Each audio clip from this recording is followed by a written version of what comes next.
My mother locked me in a 10x8 basement from birth. She called me a leap year curse and fed me through a 4-inch slot like an animal. When that slot stayed shut for 36 hours, I pushed 3 notes out. The neighbor read them, and the police walked into hell. My name is Grace. I didn't know that for a long time. There was a box in the northeast corner of the basement, wedged behind a pipe that sweated in summer and frosted in winter. It wasn't mine. Everything else in that room had come through the slot, and the box was too large for the slot. Someone had placed it there before I could remember. I left it alone for years. I'm not sure why. Maybe because it was the only thing in that room that hadn't been given to me, and I wasn't certain I was allowed to want things that hadn't been given to me. I would find out what was in it eventually, but that comes later. Before I was born, my mother was already afraid of what I would be. She'd had a pregnancy that ended badly 2 years earlier. She was not well in ways that no one in the family named out loud or addressed directly. When I arrived on February 29th, a date that exists only once every 4 years, something in her mind locked onto it. 3 weeks after my birth, her father had a heart attack and died. The following year, a cousin was killed in a car accident on a highway 2 states away. 2 deaths. 2 data points. One mind that was already fracturing, now with a story to hold on to. She decided I was the source. That my birthday had carried something into the family, something that spread and took people she loved. She called it the curse. She called me the leap year baby, and she put me somewhere the curse couldn't reach anyone else. The rest of the family was told the baby died. My father, Garrett, did not believe what my mother believed. I know this not because he ever said anything to me, but because of his footsteps. I had memorized the difference between them. Delia's steps were quick and deliberate, the steps of someone with somewhere to be. Garrett's were slower, heavier. And at least once a week, sometimes more, I heard him stop at the bottom of the stairs just outside the basement door. He would stand there 10 seconds, 20, once I counted to 40 and then turn around and walk back up. He never opened the door. Not once in 16 years. But he always stopped outside it. And I never figured out if that made him better than her or just a different kind of the same thing. I turned 16 3 weeks before the next leap day. I know the exact timing because I tracked it on the wall, not just the days, but the patterns inside each cycle. What I heard through the ceiling vent. What changed in the weeks before February 29th. How bad it got each time. The vent was 3 inches wide, set low on the north wall. I couldn't see through it, but sound moved through it cleanly, and over 16 years I had built an entire picture of the house above me out of nothing but what I heard. Footsteps, hair-scraping tile. Garrett's voice, low and careful. Delia's voice, which had 2 registers, the flat one she used on ordinary days, and the looping one, where the same phrases came around again and again like a record that wouldn't stop. In the weeks before each leap day, she ran on the looping register almost constantly. The first cycle I remembered clearly. I was 4. 3 days where nothing came through the slot. I got very quiet and waited. At 8, I heard what I can only describe as a ritual low, rhythmic sounds from the room directly above, lasting most of the night. At 12, Delia collapsed screaming in the kitchen. The sound came straight through the vent. It lasted 6 hours.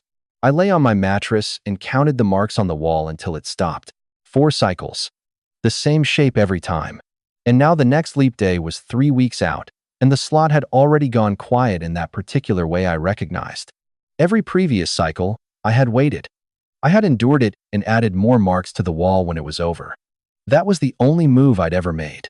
I lay flat on the floor, pressed my face close to the slot, and thought about what could pass through it going the other direction. The only materials I had were what came through the slot. Cardboard from food packaging. A nail I'd worked loose from the baseboard at age 9 and kept because it felt like the kind of thing worth keeping. I'd been using it to scratch marks on the wall for years. Now I had a different use for it. I wrote 3 notes. Each one said the same thing. An address which I'd found on a water bill tucked inside the box in the corner, a return address printed clean across the top. The word basement. And the word please. I didn't have a name to write yet, not one I was certain of, so I wrote the girl in the basement instead. 12 words. I pressed hard enough that the letters wouldn't smear. I pushed the first note through the slot at 7 in the morning, the second at noon, the third at 6 in the evening. I chose those times because I had spent years listening through the vent. I knew when foot traffic outside peaked, when I heard the most voices and engines and dogs being walked. If a piece of cardboard slipped under a front door and across a porch, Those were the windows where someone might actually find it. Then I sat against the wall and opened the box. I had been leaving it alone for 2 years. I knew it was there, had cataloged its existence and filed it under things I wasn't ready for. That night, with 3 notes already out in the world doing whatever they were going to do, it seemed like the right time to stop waiting on that too. The birth certificate was folded in thirds near the bottom, slightly water damaged at one corner. The name on it was Grace Ellen Hargrove. Date of birth, February 29th. Parents, Garrett and Delia Hargrove. I read it 4 times. I checked the date against my wall count. It matched exactly 1,461 days per cycle, 4 cycles, starting February 29th of the year I was born. I had a name. I had always had a name. They just hadn't told me. I said it out loud, quietly, to no one. Grace Ellen Hargrove. The east wall didn't say anything back, but I said it again anyway, because I could, because no one was going to take it from me now, because it was mine and it had always been mine. I folded the certificate back into thirds and put it under my mattress. The next leap day was 19 days out. 3 notes were somewhere in the world above me, and I had no way of knowing if any of them had made it past the front door. 4 days passed. The slot opened on its regular schedule, tray in the morning, tray in the evening, and I had no way of knowing if that meant the notes had gone unnoticed or if it meant something worse. On the 5th day, at 2 in the morning, something came back through the slot. It was one of my notes, torn in half. Both pieces pushed through face up so I could read them. Someone had written on the back of one half in handwriting I recognized from the labels on my food packaging block letters, pressing hard into the cardboard. The word was no. Just that. No explanation. No acknowledgement that I was a person who had written something and deserved more than a single word back. Just no, in my mother's handwriting, at 2 in the morning. She hadn't ignored it. She had taken the time to write on it and push it back through. That meant she was watching the slot in a way she was now making deliberate and visible. I looked up at the camera in the corner of the ceiling. The red light blinked once, then again. 30-second intervals, the same as always. I had known about that camera since I was 6. It was mounted too high to reach. I had always assumed someone was watching the feed, but I had never had proof of how often. The return note answered that. Someone was checking it regularly enough to catch me at the slot in the morning hours. Delia didn't operate devices. The camera feed was Garrett's. He had watched me write those notes, had watched me push them through, and instead of coming downstairs, he had handed the information to her. I put the torn note under my mattress next to the birth certificate. 3 days later, I heard the argument, not the low, managed kind Garrett usually kept to. This one was sharp, cut off mid-sentence, the kind of argument where someone decides words aren't going to work and stops using them. I pressed my ear flat to the vent. Fragments came through. Garrett's voice, then a name I didn't recognize, Joanna. Then Delia's voice in the looping register, fast and circular, then silence. Then the sound of a phone set down hard on a counter. I filed the name away. I didn't know what it meant yet. What I heard next, maybe a minute later, was Garrett. Low, aimed at the floor the way his voice got when he was talking to himself or to someone on the phone he didn't want Delia to overhear. I caught 4 words clearly through the vent. She can't stay here. I lay back and stared at the ceiling.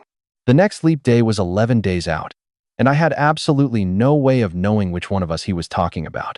I don't know exactly when Ren Calloway found the note. What I pieced together later, one of the 3 notes hadn't made it to the street. It had slipped under the front door, caught a draft, and ended up in the hedge along the property line between our yard and the neighbors. Ren lived 2 houses down. She walked past that hedge every morning. She found a piece of cardboard with 12 words on it and an address she recognized because she'd lived on that street for 20 years. She knocked on the front door first. I heard the knock from the basement, unfamiliar pattern, deliberate spacing. I pressed my ear to the vent and caught Garrett's voice in its normalcy register, smooth and even. Whatever he said, it worked. The knocking stopped. 2 days later, Ren called a non-emergency line. Then she walked to the station and handed the note to them in person. The next morning, I heard 3 sets of footsteps on the porch, heavier than family, more deliberate. Then voices. Then Garrett, the normalcy register again, but with a crack running through it I hadn't heard before. Then a pause. Then a woman's voice, clipped and efficient. Does the property have a below-grade room? I heard Garrett say there was no basement. A brief silence. The sound of someone tapping on a phone screen. Then the same voice, flat and certain. The city record says otherwise. More footsteps. moving through the house, toward the back, toward the stairs. The light came under the door first. Someone had turned on the stairwell light, and it was brighter than anything in my room, and it came through the gap at the bottom in a line across the floor like something I didn't have a word for. I stood up before I decided to. The door opened. 2 officers stood in my doorway. A woman in a gray jacket stood behind them with a clipboard. They looked at me. I looked at the light coming in around them. One officer stepped inside and looked at the east wall. He took out his phone and photographed the scratches all 4 cycles, the clusters of 7, the gaps, the marks I'd started at 4 years old with a nail and a picture book. He photographed them the way you photograph evidence, which I understand now is exactly what they were. The woman crouched and looked under my mattress. She found the birth certificate and the 2 remaining notes without searching long. She read the certificate quietly to herself. Grace Ellen Hargrove, February 29th, then looked up at me. I didn't say anything. The second officer was looking at the camera in the corner of the ceiling. He photographed it. Then he turned to Garrett, who was standing in the doorway at the top of the stairs with his hands in his pockets, and asked about the feed. Garrett went to the kitchen and came back with a tablet. The officer scrolled. Stopped. Scrolled again. 8 years of footage on that tablet. 8 years of a blinking red light and a room and a girl in it, and not once in 8 years had the man holding the tablet opened the door at the bottom of those stairs. He looked at the officer and didn't say anything. There was nothing to say. Delia wasn't in the house. No one had seen her since the officers came through the front door. The woman with the clipboard noted this and made a call. The next leap day was 4 days out, and my mother was somewhere I couldn't account for, and whatever she was planning had been in motion long before any of us walked up those stairs. I still couldn't make myself move toward the doorway. I had wanted to walk through a door for 16 years. Now that one was open, my feet wouldn't do it. I stood in the middle of the room and waited for someone to tell me what came next. They brought me upstairs. I hadn't been upstairs in 16 years. I knew the kitchen by sound chair legs on tile, the tap, the specific creak of the cabinet above the stove that Garrett opened every morning. I had a complete map of it built from audio alone. Seeing it was different. The table was smaller than I'd imagined. The ceiling was lower.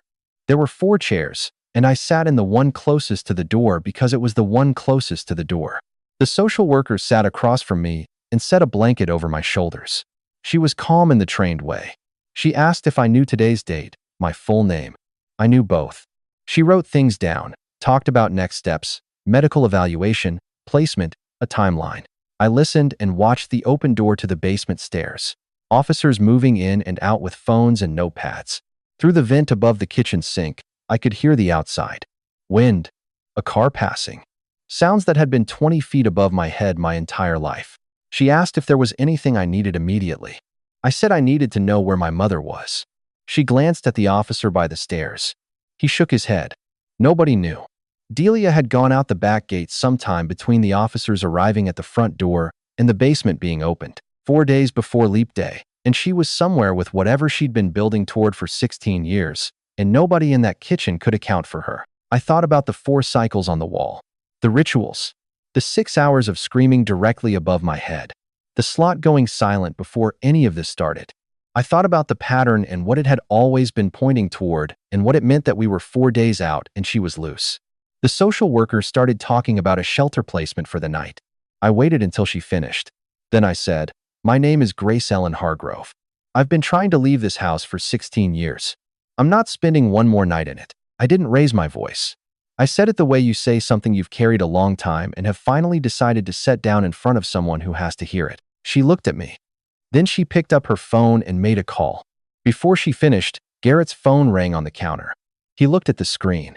Something in his face went flat, not guilt, not relief, something that had run out of room for either. He said the name I recognized from the vent. "It's Joanna." He listened. His face went the color of something left too long in the cold. "She's in the backyard." A pause. "Delia's out there. She has a knife." The backyard light was already on when the officers went through the gate. I know what happened before I got outside because Joanna told me later. She and her husband had arrived early, driven through the night because of what Garrett said on the phone, even though he hadn't said much. They came around the side of the house because nobody answered the front door, and they found Delia standing in the center of the yard in her winter coat over a nightgown, holding a kitchen knife at her side, speaking in a low, continuous voice that Joanna said didn't sound like talking so much as reciting. Joanna didn't know about me. She had been told, 16 years ago, that the baby died. She had mourned it the way you mourn things in families that don't talk about grief directly, briefly, quietly, and then not at all. She was standing 6 feet from her sister-in-law at 12 past midnight on February 29th with no frame of reference for anything she was seeing or hearing. Delia was saying words Joanna recognized. The curse, the leap year, the child that came in wrong and took people with it. She had been saying these words for 16 years. She had just never said them in front of anyone who didn't already know. Neighbors had gathered at the fence line. 4, maybe 5 people in coats, watching something they didn't understand. The officers came through the gate on the far side of the yard. One of them was already talking, low and even, hands visible, the voice people use when they need a situation to slow down. I stood at the top of the back steps and held the door frame. The grass was real. I know that sounds like nothing, but I had not stood on grass since before I could form a memory, and I didn't know how to step onto it. I stood at the top of those 2 concrete steps and looked at the yard and the people in it and the sky, which was dark and large and full of stars I had not seen in 16 years. Delia turned. I don't know what she saw when she looked at me. I know what I saw: a woman smaller than I'd built her in my head, older than the voice through the slot, with a kitchen knife hanging loose at her side, and an expression that had burned past rage and grief into something I don't have a word for. Joanna said, very quietly, "Who is that?" The yard went still. Even Delia's voice stopped. 3 seconds, maybe 4, the whole yard held its breath. It was the first time in my life that someone outside those walls looked at me and asked who I was. Not what I was. Not what I meant. Who? It was the right question. It was the only question that had ever mattered. Delia started moving toward me. One of the officers stepped between us, hands up, low even voice. Delia stopped. She looked past him at me and said the last thing she ever said to me directly. "You were supposed to be gone." I looked at her over the officer's shoulder and said, "My name is Grace." Not a speech. Just that. 4 words, flat and plain, because that was all there was to say, and I had been saving it for a long time. Delia dropped to her knees. She turned the knife toward herself. The officer moved fast, controlled takedown, 2 people, and she was on the ground before she could do anything with it. The knife skidded across the frost-stiff grass. She was still talking, face down in the yard, the looping register, the curse, the leap year baby, the child that wasn't supposed to exist. The words kept coming even then. They run out eventually.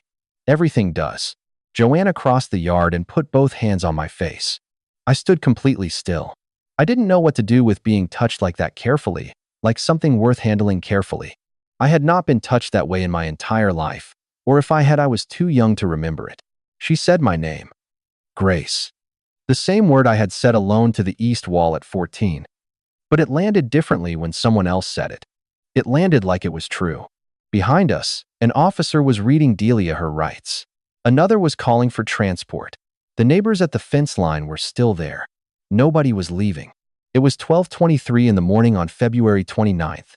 In 37 minutes it would be March 1st. Delia was on the ground. Garrett was in the kitchen being questioned. The basement was a documented crime scene, and I was standing in the yard in the cold, for the first time in my life, with nowhere to go back to. Delia was taken away in an ambulance. Not a police car, a psychiatric hold, determined at the scene. I watched the vehicle pull away through the kitchen window. No lights, no siren. Just a white vehicle moving down the street at a normal speed, which felt wrong somehow, like the end of something should be louder than that. Garrett was arrested while I was still in the backyard. He didn't resist. He put his hands where they asked him to put them, which I suppose was the same thing he'd always done. The basement was sealed and documented that night. An investigator counted the scratches on the east wall, 4 complete cycles, 1,461 marks each, starting from a date that matched the birth certificate exactly. The certificate was bagged and labeled. The 2 remaining notes were bagged and labeled. The camera came down from the ceiling and was bagged and labeled. Everything I had lived with for 16 years became evidence in about 2 hours. At the hospital, at some point during the process, a nurse printed a name tag and pressed it onto the front of my gown without looking up. It said Grace Hargrove. She wrote it down like it was obvious, like it had always been obvious. I looked at it for a long time. Joanna became my emergency placement. She showed me the guest room, told me where the bathroom was, said there was food in the kitchen whenever I wanted it, and that I didn't have to talk about anything. Then she turned to leave, and I asked her how long she had thought I was dead. She said 16 years. She said she was sorry. I told her she didn't need to be sorry. She hadn't known, which was different from knowing and doing nothing. She looked at me like she was searching for the right response and couldn't find it. I wasn't trying to comfort her. I was stating a distinction that mattered to me. In the morning, she made coffee. I tried it and didn't like it, but I kept holding the cup because it was warm and because it was mine to hold if I wanted to. She asked if I wanted to go outside. We sat on the front step. The sun was coming up over the rooftops across the street, the early light running flat along the pavement. I hadn't seen a sunrise from outside since before I had memories. I said, "That's the first sunrise I've seen from the outside." Joanna didn't say anything back. She just sat there, which was the right thing to do. I looked at the name tag still on my wrist from the hospital. Grace Hargrove. My name, printed small, like it had never been anything other than true. I said it quietly, to no one in particular, to the morning. "Today you're real."